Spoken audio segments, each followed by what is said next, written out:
Hello there guys, you're listening to Ebird Online and I'm here with the second part of my review for 90 Day Fiancé, Season 7, Episode 9, I Don't Have a Choice. And today I'm going to be talking about Tania and Syngin and Micheal and Angela. Thank you so much to all those who have subscribed to me thus far, and please, if you've yet to do so, press that red button and subscribe to my channel for regular content. And for all my UK subscribers, just to make sure everybody knows, I will be covering this year's Love Island. I believe it begins on Sunday, so I'll be doing a few videos this week which will give us a breakdown on the Love Island contestants that we know who are going into the house. And also don't forget to like the video and share your views with me. Right, so first up today we're going to talk about Angela and Micheal. So we see Angela and she's stressed out because she's found out that Micheal has been denied for his visa. Angela decides to go and see her lawyer, Lou, and as she's driving to see him, she tells us she's going to fight like hell to make sure she gets her baby over here. She sits down in the lawyer's office and she tells Lou that Michael's visa's been denied. Lawyer Lou looks completely unsurprised. And so Lou takes the letter from Angela and reads it. He informs her that denial is recommended and that it's not definite, so it's not yet official. And he said even if they are denied, they can still appeal. He then goes on to say, I don't know what Micheal said in the interview, obviously I wasn't there, but there's one ground for appeal which I think is going to be really good for you,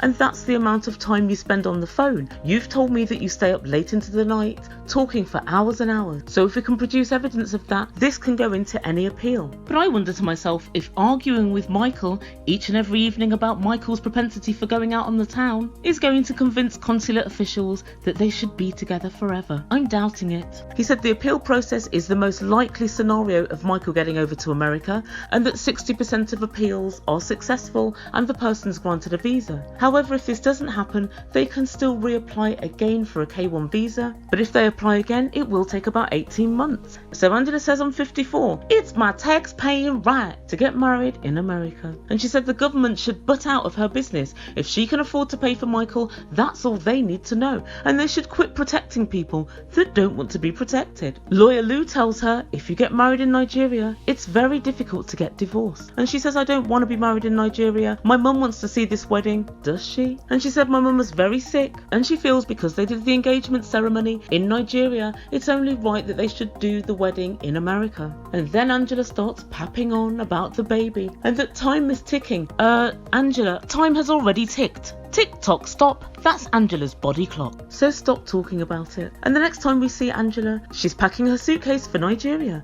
and she's going for 2 weeks. Guys, I always wonder to myself, where's Angela getting all this money to keep going to Nigeria? I'm sure it's not cheap to keep on going. When she stays there, she's in a hotel, she has to rent a car, and as we know, due to personal family circumstances, she's looking after 6 children at the moment. So 1, who looks after these 6 children when she goes off to Nigeria? And 2, how is she paying for them all? But what's happened? She's lost her passport. And it's no surprise because her house looks as if it's been ransacked and robbed. Everything is upside down. And she sends off one of the children to look for the passport. And then she finds it in amongst all the rubbish. And she says, I've already looked there. I tell you, it's voodoo. Voodoo's happening again. She leaves the house to get in the car. And she says, where's my passport? Again. Angela, you only had it 3 minutes ago. And Skylar says, don't worry, Mama, I've got it. Angela is all over the place. And Skylar says she hopes that her mum doesn't get married in Nigeria, but she feels that Micheal may pressure her into doing so. And meanwhile, in Nigeria, Micheal decides to go and see a lawyer. He sits down and introduces himself, and then he lets them know what's happened and tells them that his appeal has been denied. It seems to me as if Micheal hasn't seen a lawyer already in Nigeria, and if he hasn't, this is absolutely unbelievable to me, and I feel as if this is part of the reason why he may have been denied. There's just no point in Angela seeing a lawyer in America. It's better to see a lawyer here because they know how the American consulate react to wannabe Nigerian immigrants. And Micheal asks if they should appeal, and she said no, because the appeal usually gets denied, and this is because the consular officer is held in very high regard. And she said the best option is to marry here in Nigeria and then apply for a K3, which is a spousal visa. And guys, I feel like if Micheal had spoken to this lady first, they would have known their best options. And Micheal then says getting married in Nigeria is now the only option. so I didn't realise you could just apply again and again for a K1 visa. Given that this is the fact, I guess Micheal may be coming to America. I guess we'll have to wait and see. Guys, let me know what you think, and also let me know where you think Angela's getting all the money from. I can't imagine TLC checks are going to be that big. Maybe their season's so dry that they're paying for her to go to Nigeria. If that's the case, TLC, let me tell you this, we're not that interested in this couple. Really, we're not. So anyway, on to the main feature. Next up, Tania and Syngin. So we see Syngin first, and he tells us, I hate it when we fight and we can't resolve it. You'll never resolve a fight with Tania because she's a stubborn little biat. And then he goes over to Tania's sister's house and her husband to see their baby, and he tells us he wants to get used to the child because obviously he and Tania are thinking about having children. Her sister asks Syngin, how have you been? And Syngin's really honest with her. Shit, he tells them. And then he explains the argument that he and Tania are having, this continual argument where he wants her to get in and just let him know that she's safe and that she's home, and she actually doesn't want to. And as we all know, the sister isn't exactly pro Tania, so she says, yeah, well, I guess Tania doesn't realise the effects that this would have on you, and she's not even undertaking basic levels of communication. And she says Tania's rude, really rude. And Syngin says he's not really sure about this whole wedding thing and the marriage because he's not sure where he stands. And then, guys, something very interesting happens, which is kind of what I always knew was slightly behind this anyway, is that Syngin asks Tania's sister if she's ever cheated on any of her boyfriends. Oh, Syngin, as if a sister is going to tell you that kind of classified information. She does, however, says, well, I know Tania's been cheated on, but she doesn't actually answer the question, which tells me Tania has probably cheated herself as well. And there's more to this whole thing than meets the eye. I think that Syngin does want to know if Tania's safe, but I also feel like he wants to know that when she's going out on holiday in a foreign land and she's hanging out with guys and God knows who, he wants to just basically know she's home safe and on her own. He should possibly be a bit upfront with her about that, but I don't really blame him because I don't think that it's too much to ask, really. And I know people are going to get into my comments and say people should have more trust, but let's be fair, these guys hardly know each other, and she springs a 30-day trip on him in the middle of their 90 days. And also, trust is earned, and I don't feel Tania has done anything to earn it thus far. Then in front of Tania's sister and brother-in-law, he calls Tania, and unsurprisingly, there's no answer. Guys, just once in a lifetime, a truly awful person makes themselves known to the public at large. Cue Tania, and she's telling us it's her last week in Costa Rica and she wants to have a really good ass time. And she said she's had a talk with Syngin and she's let him know that she cannot give him all of her time. All of your time? She says she's really busy with this crock of crap course and she can't give him as much as he wants. Now I kind of understand this to a point because when I was doing my law degree, my partner had already finished his degree a couple of years before and I really had to study very hard because I potted too much in my first 2 years, and it came to the point where he was constantly calling me and constantly getting on my back about the amount of time that we weren't spending together, but I felt like I couldn't study at his house because he was always interrupting me. However,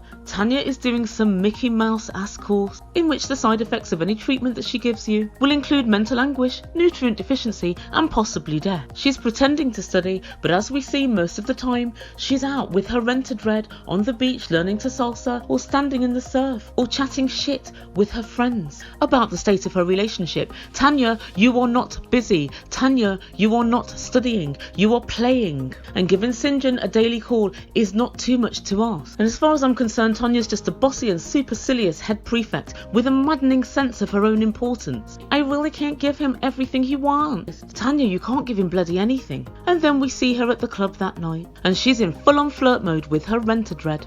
And she says, I can flirt with other guys that I think are cute. And she says she can at least look, but she can't do anything else. Tania, you're already doing entirely too much. You're hanging around with a rented red. You're telling him you're good looking. You're dancing with him. You're inviting him to the bar. And then you're full on flirting with him. You're doing way too much. And when I see Tania stepping from side to side, I can see those dancing lessons have really paid off. And as if on cue, the phone rings and it's Syngin. And she's dancing with this black guy from last week. And she puts the phone out and they both FaceTime Syngin together. And they're like, hey, we're having fun. We're drinking some. We're having a good ass time. And honestly, my blood is boiling on behalf of Syngin. If that happened to me, I've got to tell you, the phone would go immediately down and I would be gone. It's the height of disrespect. You're on holiday, you're out at a club, and you're making it really known that you're dancing and drinking and flirting with random guys. Even if you are doing that, why are you rubbing somebody's nose in it? And she runs outside of the club into the middle of the street with her phone and starts to talk to Syngin.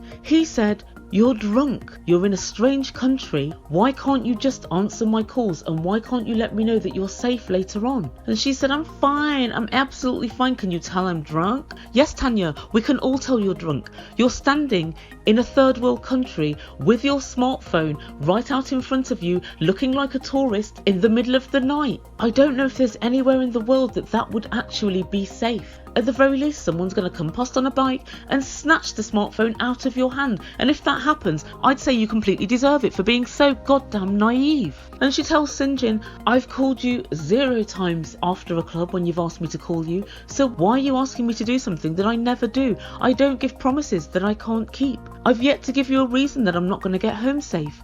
Tanya, when you get murdered, it's kind of a one-time thing. It's sort of a one-off event in a person's life. It's a one-time only deal. If someone were to snatch you off the street now and murder you, Syngin wouldn't raise an alarm and nothing would be looked into, and the murderer would have good time to cover his tracks. And she tells Syngin, I meet your needs as best I can. Tanya, your best isn't good enough. And next morning, Tanya wakes up to a million messages and calls from Syngin. She says she's not used to checking in with someone. But Tanya, you're not used to being in a relationship. Now you're in one. You have to compromise. You have to give a little bit. And Tanya says it gets my heart beating when there are so many calls. It's too much. Oh, why, Tanya? Are you worried something might have happened? So's Syngin. And Syngin finally gets through to her. She says, I told you that I'd try and work on calling you back. And Syngin said, you're not really working on it. It's not too much to ask. I've changed my whole life around. I've moved countries for you. You haven't really changed much at all. Do you want a boyfriend who doesn't care? And Tanya tells him, you're like a father. I can't give you everything you need. And then she tells us later that Syngin needs a lot of attention. Tanya, we're not one of your simpering friends or one of your little Klingons, and we're not stupid. We all collectively, as a nation, as a world, see through your bullcrap. You're a liar and not really a very good one. And you're trying to make the viewers think that Syngin is totally clingy and wants too much and won't leave you alone. He only called like 20 times because you didn't answer on the first 19. Maybe if you answered him on call number 1, he wouldn't have called back again. Tanya's an idiot. I can see it, I can hear it, and I also feel like I can smell it. So guys, tell me what you think. Do you think that Tanya believes her bullcrap? Or do you think she's just trying to garner sympathy from the public at large? And why do you think Tanya doesn't want to call Syngin? I think it's because she just doesn't want to have to check in with somebody. She wants to be a free spirit. Maybe she's not a good candidate for a long-term relationship, who knows? She does seem to like to do her own thing. And what do we think to Tanya's flirting with this rented red? I think it's beyond the pale. If it happened to me, like I say, I'd be gone. So put into comments below what you think and let me know if you'd go or if you'd stay and try and work on the relationship. Right, so please guys, don't forget to like my video and also don't forget to subscribe if you haven't done so already, and I will be back a little bit later with another video for you guys. I'm finally catching up. You've been listening to Ebird Online. Ciao for now.